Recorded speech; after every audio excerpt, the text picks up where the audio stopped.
Today on Film Riot, we fall from heights that are high.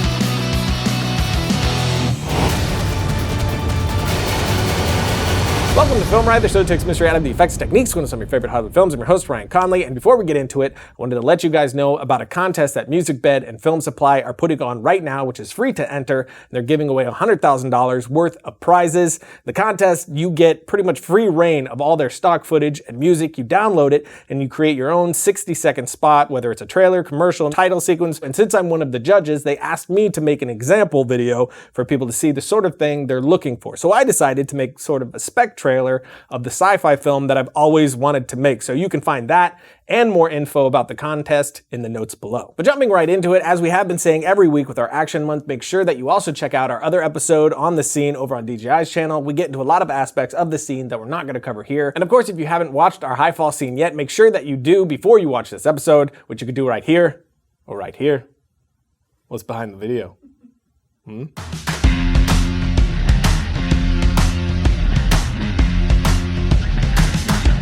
First thing up in this scene was finding where we wanted the falls to happen. Our incredibly talented stunt team showed me what my options were as far as the safest places for them to do their rigging, and then I was able to look through the lens to get a sense of where the best place would be to get the most dynamic shot. After that, the team went to work rigging everything up and testing it out. Trevor, Addies, my stunt coordinator, goes more in depth on all of that in our DJI episode right here. Once everything was all rigged up, my actors, who are also professional stuntmen, would take the falls over the rail on wires, of course.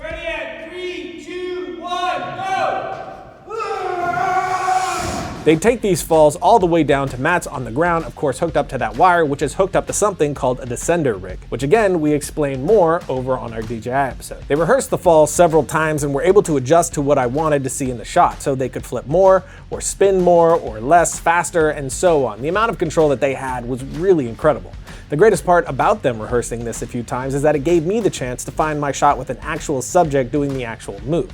So again, I looked through the lens to find the most dynamic way to show this and landed on an angle that has the character falling pretty much right at us, and he was backlit by these big spots. What I loved about this was how visually lifeless it made him, throwing him completely in shadows as he tumbled like a ragdoll. For the actual take, I gave it a slight tilt down with the action to add a bit more movement, and we were good to go. Here we go, ready at 3, 2, 1, go!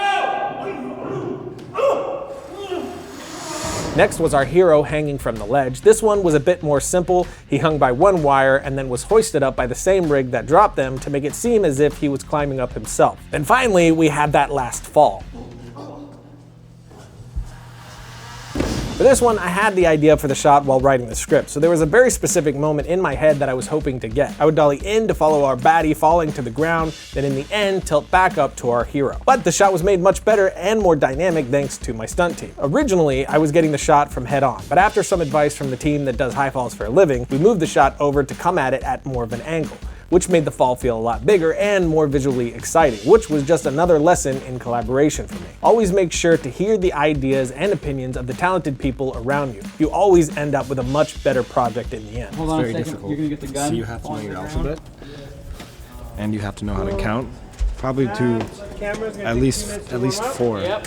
Actually, I don't know anything past that, but I've been okay since. Nobody's figured it out. But for this final fall, we had him again go to mats, but I wanted to follow him all the way down to the ground. The solution we came up with was to stack a bunch of backstage type stuff in the foreground to hide that mat and let him fall behind it. So although we don't see him hit, we still get that full movement all the way to the ground. Now, as I'm sure you've noticed, we have obvious wires in all of these shots. In the fall here, it isn't as noticeable, but still definitely there. Luckily, Sean Mullen of Rampant Design, who is an incredible VFX artist and worked on all kinds of Hollywood films, agreed to help us out. So once I had my edit, I sent Sean the shots and he could go through them and remove all the wires through a process of painting them out and rotoing things back in. It's time consuming, but not that difficult once you know what to do. And to go in depth with a tutorial on that process, Sean was kind enough to put together a detailed walkthrough of how it's done for us, which this technique can be used for all sorts of effects. So definitely check that out on our Film Riot Extra page right here. Link is also in the description. So with very little VFX intervention, we were able to get some amazing falling shots thanks to practical stunt work, which we could have done something similar through visual effects, but it wouldn't have come out half as good and would have lessened the overall quality and experience of the scene. But now we sponsor, and then we talk about shooting the catwalk scene. If you're a budding filmmaker, entrepreneur, or innovator, domain.com is the place to go when that next idea hits you. I know you probably heard me say that the list of available domain extensions is growing, but now you have the opportunity to name your site and build your brands in ways that were never before possible. You can choose from a growing list of 400 plus domain name extensions like .com, .org, .design, and .club. And to show you some love, they're giving you 25% off their already affordable prices when you get domain names, web hosting, and email. Just use the coupon code FilmRiot at domain.com's checkout. And when you think domain names, think domain.com.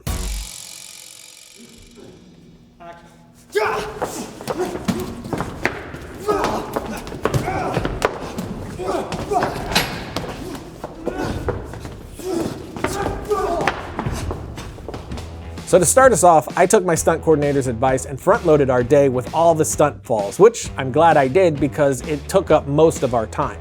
Getting that right and moving around with all the angles of what I wanted for those moments was definitely time-consuming, so by the time we were actually able to get to the catwalk scene, we were running very low on time, which I know you hear me saying things like this a lot with each scene, but that's just the nature of production. Things are always going wrong or not as you originally planned, which is why it's so important to stay flexible, calm, and rely on the talented people around you to help problem solve, and of course to waft haze around to get the look you want.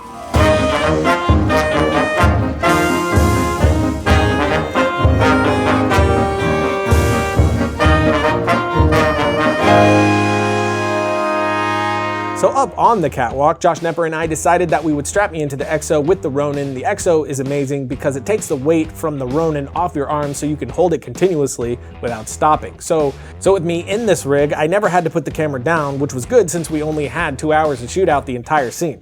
So Knepper lit in almost 360 degrees so that I could jump from shot to shot without any breaks in between, except of course when we needed wafting.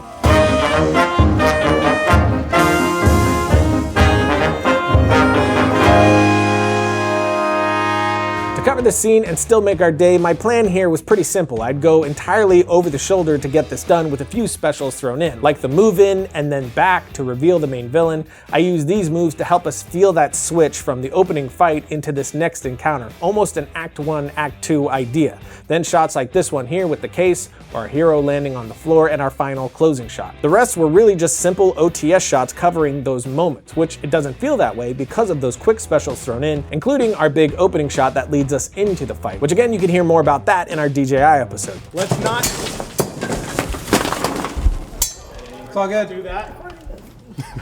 Let's not. And finally, we had the gun. This one was an empty airsoft gun, so completely safe to use, and we didn't need to have a firearms specialist on set, which would have raised our budget. However, this is still an expensive prop that we don't want to break, so we had two versions. The hero gun, which was the metal gun that could break, used for all the close-ups, and then a rubber version that was used during all the fighting so that if it hit either of our actors, neither of them would be hurt by it, and we could drop it on the floor without any issue. And of course, we would take a time out from all of that to do some wafting.